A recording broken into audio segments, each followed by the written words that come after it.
జగన్మోహన్ రెడ్డిపై మంత్రి సవిత తీవ్రస్థాయిలో ధ్వజమెత్తారు. జగన్ కు కేవలం దోచుకోవడం దాచుకోవడం మాత్రమే తెలుసని, ఆయన ఇకనైనా తన సైకో ఆలోచనలను మానేయాలని హితవు పలికారు. వైసీపీ గుర్తు ఫ్యాన్ కాదని, అది నరకడానికి పనికొచ్చే గొడ్డలిగా మారిపోయిందని ఆమె ఎద్దేవా చేశారు. మన డ్రైవర్ సుబ్రహ్మణ్యం ఎమ్మెల్సీ డ్రైవర్ ఒక దళిత బిడ్డని ఏ విధంగా డోర్ డెలివరీ చేశాడో చూసాం.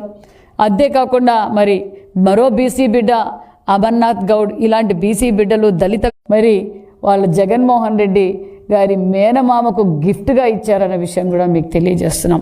మేము తెలియజేసేది ఒక్కటే, శివుని ఆజ్ఞ లేనిదే చీము కూడా కుట్టదనేది ఒక సామెత ఉంటుంది. తాడేపల్లి ప్యాలెస్ నుంచి ఏదైతే ఆదేశిస్తే దాని ప్రకారమే ఈ మర్డర్ జరిగింది. జగన్మోహన్ రెడ్డి గారి ఆదేశాల మేరకే మరి దస్తగిరి బలైపోయాడు. నేను తెలియజేసేది ఒక్కటే, ఇందులో ఇంకా చాలా మీరు ఒక విషనాగు పడక కింద ఉన్నారు. మీ సింబల్ ఇప్పుడు ఫ్యాన్ కాదు, అదే ఫ్యాను గొడ్డలుగా మారుతూ ఉంది. జగన్మోహన్ రెడ్డి రోజు రోజుకి కుర్చీ కోసం, ఆస్తుల కోసం తన సొంత వారినైనా బలి తీసుకుంటున్నాడన్న విషయం మరొకసారి మీకు అందరికీ తెలియజేస్తున్నాం.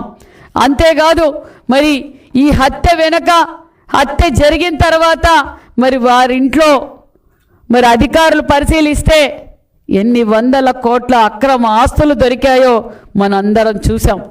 మరి సుమారుగా ఇది ఇంకా 100 కోట్ల దాకా మరి ఆస్తులు కూడా దొరికాయి. ఆ ఆస్తులు కూడా ఎవరు అనేది ప్రత్యక్షంగా మరి అందరికీ చూపించాం. మేము తెలియజేసేది ఒక్కటే, ఖచ్చితంగా చట్టం తన పని చేస్తుంది. అసలు దస్తగిరి వివేకానందరెడ్డి హత్య కేసులో కూడా చాలా ముఖ్యమైన వ్యక్తి అన్న విషయం కూడా తెలియజేస్తూ మరి నేను తెలియజేసేది ఒకటే, మరి ఈరోజు హత్యకు గురైన దస్తగిరి భార్య రమణమ్మ కూడా చాలా బాధపడుతూ ఉంది. మేము ఎంతో నమ్మకంతో జగన్మోహన్ రెడ్డి గారు ఏం పని చేయమంటే, ఏం అరాచకం చేయమంటే అరాచకం చేశాం. లాస్ట్కి జగన్మోహన్ రెడ్డి గారికి మేము దోచిపెడితే ఆ జగన్మోహన్ రెడ్డి నా భర్త శవాన్ని నాకు గిఫ్ట్గా పంపించాడు. ఇలాంటి నీచుడా ఈ జగన్మోహన్ రెడ్డి గారని ఆమె ఈరోజు ఏ విధంగా బాధపడుతుందో మనం చూసాం. మహిళలు పసుపు కుంకాలతో ఆడుకోవడం మీకు అలవాటే జగన్మోహన్ రెడ్డి గారు. ఎందుకంటే గతంలో సౌభాగ్యమ్మ, మీ పిన్నమ్మ సౌభాగ్యమ్మ గారి సౌభాగ్యాన్ని తీసేశారు. ఈరోజు పెద్ద దస్తగిరి భార్య సౌభాగ్యాన్ని తీసేశారు. మరి ఇలా మహిళ జీవితాలతో ఆడుకుంటున్నారు జగన్మోహన్ రెడ్డి గారు. మేము తెలియజేసేది ఒకటే, ఖచ్చితంగా ప్రజలందరూ చూస్తున్నారు. మీ సైకో ఆలోచనలు మానేయాలి.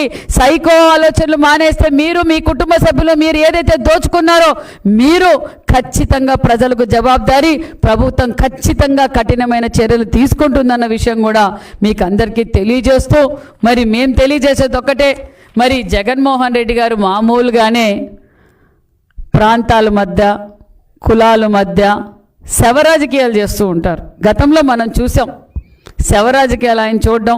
ఆ శవ రాజకీయాలు చేయడానికి వచ్చినప్పుడు వారి కారు కిందే సింగయ్య చనిపోవడం మనం అందరం చూసాం. మరి ఈరోజు ఇదే జగన్మోహన్ రెడ్డి గారు అదే కడప జిల్లాలో ఉన్నారు.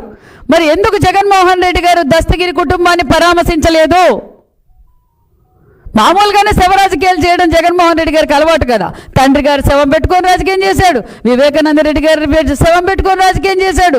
మరి మామూలుగా అనుకోకుండా గంజాయి కేసులో చనిపోయిన వారి మీద కూడా శవ రాజకీయాలు చేయడం అలవాటే.